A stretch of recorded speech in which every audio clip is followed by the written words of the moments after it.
I've always enjoyed driving at night. There's something about the quiet darkness that soothes my restless soul.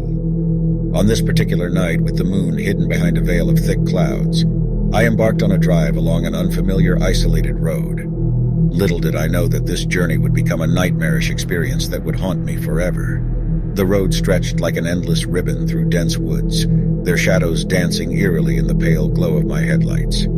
The only sounds were the soft hum of the engine and the rhythmic patter of raindrops on the windshield. The rain had been forecasted, but it still added a layer of unease to the atmosphere. I had my GPS guiding me, but the signal kept cutting in and out, leaving me feeling disoriented and lost. Despite this, I pressed on, hoping to find a way back to civilization soon. My fingers gripped the steering wheel tightly as the silence around me grew deafening. As I rounded a sharp bend, my headlights revealed a strange figure standing in the middle of the road. My heart skipped a beat, and I slammed on the brakes, bringing the car to a screeching halt. The figure was obscured by the rain and darkness, but I could make out a hunched silhouette, unnaturally tall and thin. Fear gnawed at my sanity as I tried to reverse the car and flee, but the engine wouldn't respond. Panic set in as I pounded on the dashboard, urging the vehicle to obey. It was as if the car had a mind of its own, refusing to budge. The figure inched closer, and with every step it seemed to grow taller, its elongated limbs swaying with a ghastly grace. My heart pounded in my chest, and a cold sweat covered my forehead. A sudden flash of lightning illuminated the creature's grotesque face, revealing hollow eyes and a twisted, contorted grin. Terror gripped me, but I managed to wrench open the car door and stumbled out into the rain-soaked road. The figure continued to approach, its movements unnatural and eerie. My feet slipped in the mud as I scrambled to get away, but it was no use. The creature was upon me in an instant, its icy fingers wrapping around my throat. I gasped for air, choking on my own terror. The creature's touch was bone-chilling, draining the warmth from my body. In that moment, I was certain I was going to die, my life ending on this desolate road, forgotten by the world. But then, as suddenly as it appeared, the creature vanished into thin air.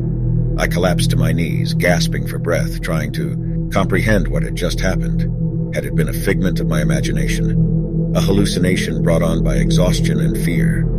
Shaken but alive, I dragged myself back into the car and managed to start the engine. The car roared to life, and without a second thought, I hit the gas pedal, leaving the haunting image of the creature behind me.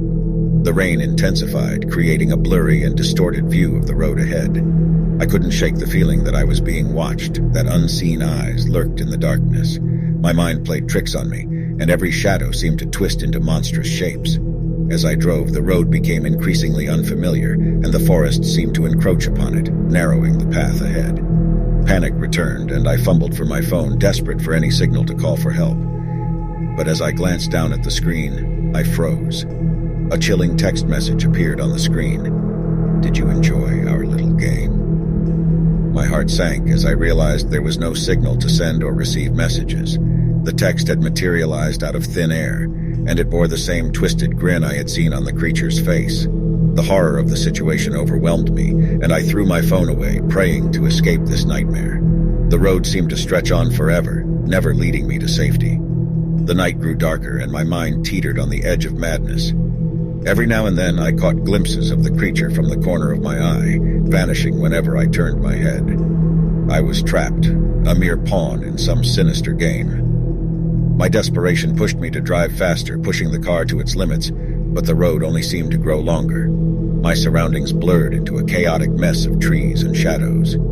Then, a sudden realization struck me like a bolt of lightning. I had seen this road before, in my nightmares, in my fears.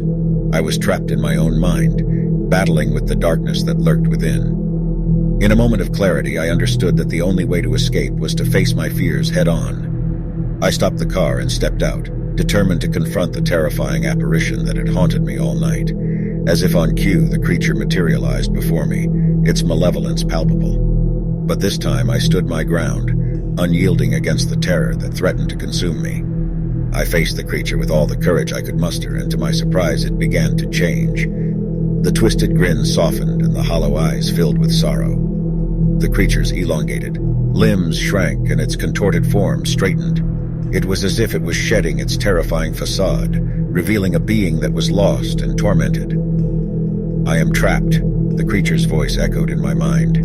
trapped in the darkness of your fears. As the truth unraveled before me, I understood that this entity was a manifestation of my own insecurities and anxieties, conjured by the lonely roads and haunting darkness. With newfound empathy, I reached out to the creature. "You don't have to be a prisoner of my fears," I said, my voice trembling. "Together, we can find a way out of this darkness." As I touched the creature, a blinding light engulfed us, and the darkness dissipated like mist in the morning sun. When I opened my eyes, I found myself back in my car, parked on a well-lit street. The night was over, and the terror had faded. The creature was gone, but its message remained imprinted on my soul. I had confronted my deepest fears and discovered that they were not as monstrous as they seemed. From that night on, I no longer feared the darkness. I embraced it, knowing that within the shadows I held the power to conquer my own demons. And whenever I drove at night, I was accompanied by a faint whisper of gratitude, a reminder of the night my fears had manifested and my strength had been reborn.